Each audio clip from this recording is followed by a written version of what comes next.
How can you restore iPhone to earlier date? So let me talk about this and let me show you some possible options with it. So if you're new here, most definitely subscribe so you never miss anything important.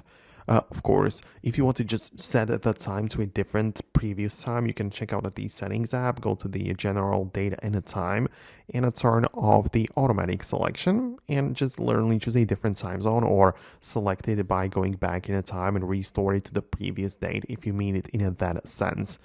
However, if you mean to restore from backup, what you could technically do is to check out if you have a backup available by going to the settings, your profile, and at the top, iCloud, and you'll see the iCloud backups. You might see some of the backups ready, whatever, and you should be able to see. So in that case, you'll be able to restore it from that backup. You just have to make sure it's complete, because if it doesn't finish, then it's not going to help you much. But then what you would do if you really wanted to do that is by going to the general section. At the bottom of this page would be transfer or reset iPhone. You would erase all content like that, and then you would just sign back into the iCloud and restore it from that backup. So that is how it would work.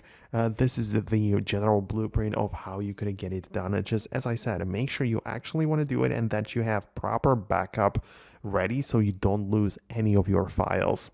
So that is how you can find it. If there is something else which I did not mention and you had it in mind, let me know about it below. But thanks a lot for watching, and I'll see you in the next videos as well.